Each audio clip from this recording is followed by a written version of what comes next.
Today I will show you a fantasy, romance film from 1998, titled What Dreams May Come. Spoilers ahead. Watch out and take care. During his vacation in Switzerland, Dr. Chris Neilson meets artist Annie Collins when their boats accidentally bump into each other. They quickly hit off thanks to their similar sense of humor, and later they have a picnic where Annie shares his sandwiches with Chris.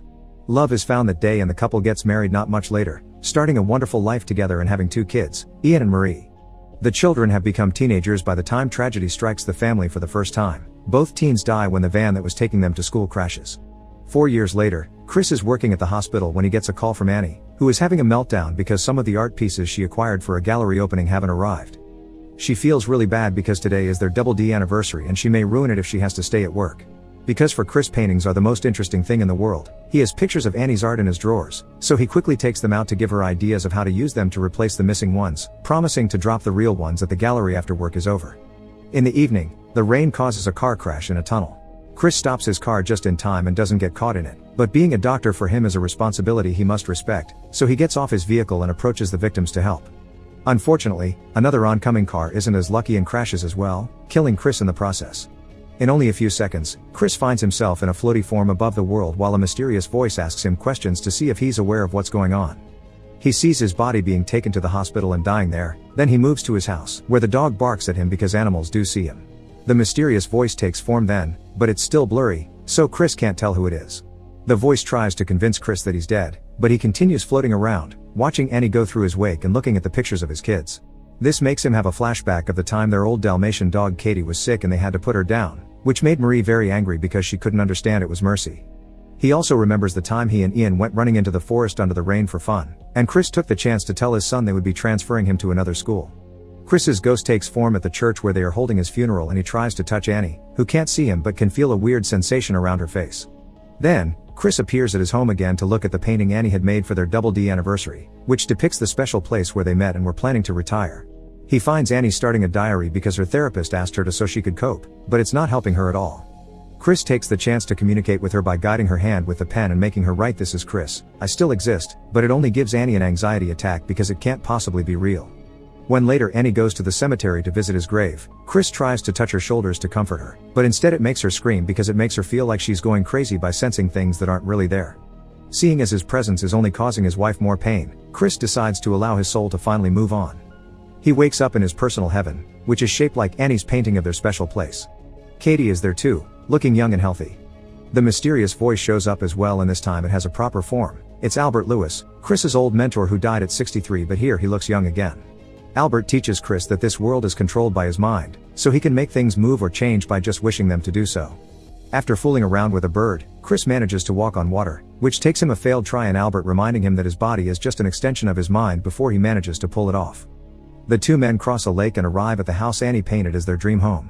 Over coffee, Albert continues to teach Chris how to use his full mind to transform this place into whatever he wants and shows him a neat little trick. With just his hand, Albert makes a hole in the wall and makes a world looking real instead of painted appear. In the real world, Annie is making a new painting for Chris's memory, and the tree she draws appears in Chris's heaven. A young Annie also appears among the flowers, so Chris tries to fly to her, but he just falls. Choosing to run instead, Chris comes closer, but Annie's gone by the time he gets to the tree. It's then he realizes he never saw this tree before, so he doesn't understand how it could appear here if Annie is finishing the painting after he died, and Albert realizes Chris and Annie must have a very strong connection because they're soulmates. The couple is trying to reach each other even in death, so when Annie's depression makes her ruin the painting because it won't bring her husband back, the tree in heaven also gets ruined. Chris keeps seeing Annie around his heaven, but she always disappears before he can reach her. At the shore, Chris finds Marie's plush tiger and remembers the time she got sick. That day, Chris stayed home with her instead of going to work, and he taught her to play chess. Chris realizes that if he's found Katie, then he should be able to see his children in heaven too, but Albert says he'll only see them when he means it. Afterward, Chris takes a nap and wakes up to find Albert is gone. He had work to do guiding other souls, so he sent Leona to make Chris company for now. Leona takes Chris to a city filled with souls enjoying themselves. Meanwhile, in the real world, Annie continues to live with overwhelming guilt because she thinks Chris doing the favor of taking the paintings to her gallery was what put him at the site of the accident. It's the same guilt she felt back when her children died, thinking that if she had been driving she could have saved them. Back to Chris, after watching some souls choose to reincarnate, he, Leona, and Katie go on a boat ride. Chris admits that because his children died years ago, he's more worried about his wife, so Leona asks him to share a memory of his daughter. As he tells her about all the times he and Marie played chess together, Chris remembers the diorama his daughter had in her room and begins noticing this world looks like it.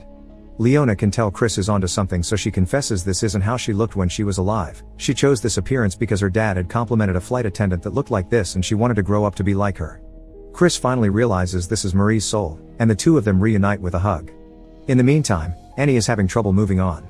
She thinks her therapist will send her to a clinic soon because he's worried that she'll hurt herself like she did in the past, so she writes a letter in her diary saying goodbye to Chris. Back in heaven, Chris is back in his painted house and is visited by Albert again, who brings terrible news: Annie is dead. Chris cries for her but thinks at least her suffering is over and they'll reunite soon. However, Albert informs him this isn't possible. Because Annie ended things herself instead of dying naturally, she'll be going to hell, which makes Chris furious and causes a storm in his heaven. What happened with the tree reminds Chris of his soulmate connection to Annie and decides to go to hell to rescue her, since their bond should allow him to find her. After lots of arguing, Albert accepts that Chris's refusal to give up deserves a chance and takes him to see the tracker, who explains how things will work. Finding Annie is possible, but she won't recognize Chris when she sees him, so he must decide if the trip is worth it just to see her. Chris accepts to try anyway, so the trio gets on a boat to cross the seas of hell. There's a wild storm shaking the boat and the waves, but the real danger comes from the lost souls in the water that turn the boat over and make everyone fall. While trying not to drown, Chris has another flashback of him and Annie, this time arguing about Ian and his future, because Chris kept pressuring the boy into doing well at school and it was taking a toll on Ian. Right after that one, another memory begins of Ian in the forest under the rain complaining about the transfer because he didn't want to lose his friends. Eventually, the waves take the trio to the shore of the gateway to hell, a huge desert filled with shipwrecks. They begin walking through the area but they are having trouble sensing Annie because Chris keeps thinking of Ian.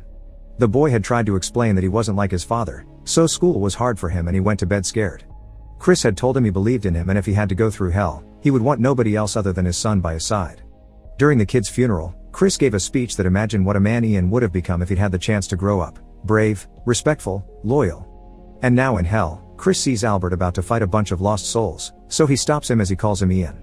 Father and son properly reunite with a hug while Chris quotes himself, still thinking this is the only person he would want by his side while going through hell. The tracker interrupts their moment to point out that Ian is a distraction for Chris, who needs to think about Annie if he wants to find her. Chris refuses to leave his son behind but Ian admits he's taken the form of Albert because he's the only guy Chris has ever listened to, so he wants him to listen to him now. Chris has to go alone and never stop thinking about Annie. He should particularly concentrate on the way he brought her back after the kids died. The tracker takes the elevator to hell together with Chris, who begins thinking about all the things Ian mentioned. After the kids died, Annie tried to hurt herself and ended up in a mental hospital. During her stay, she asked Chris for a divorce, since she thought they were coping too differently to stay together. The elevator eventually takes them to a private deck where the floor is filled with faces calling out for their loved ones. Chris almost gets distracted by an old man, thinking it's his father, but he gets back on track when he finds Annie's face among the others. Remembering a lovely afternoon they spent together in the park, he runs to her only to fall through a hole on the floor and into a lake. Thinking about Annie again allows him to swim out and find the place she's at, a dark, nightmare version of their dream house. The tracker explains this is an illusion her guilt inflicts on herself and, after revealing he's the real Albert who also took on a new appearance, he reminds Chris that he has no defense against Annie, so he only has 3 minutes with her before he loses his mind. Chris enters the house and as it had been predicted, Annie doesn't recognize him, so he pretends to be a neighbor that admires her art. Annie is worried because her paintings are missing, so Chris tries to distract her by telling her about his dead wife and how they came up with the Double D anniversary. Years ago, Chris visited Annie at the mental hospital and told her he would be leaving because his presence wasn't helping and seeing her like this was killing him. So that day was a Double D day, because they needed to make a decision about divorce. Chris had realized that he was part of the problem, not because he reminded her of what happened, but because he could never join her in the dark place she was in. Finally finding comfort in his new attitude instead of being forced to heal, Annie accepts to go back to her old life, and the couple reconciles. Current Annie thinks it's a touching story, but the woman still died, so there's no hope.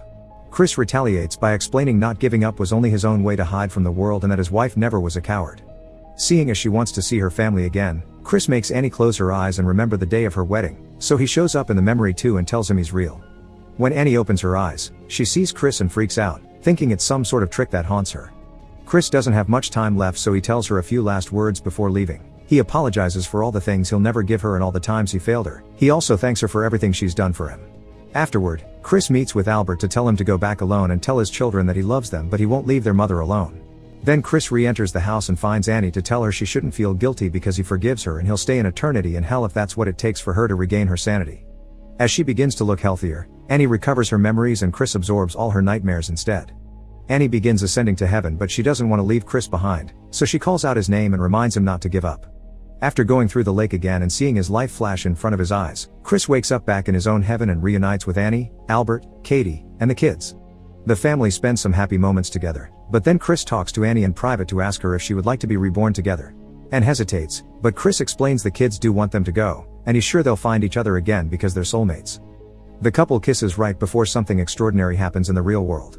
A little boy's toy boat accidentally bumps against the one belonging to a little girl, and this girl decides to share her sandwiches with him.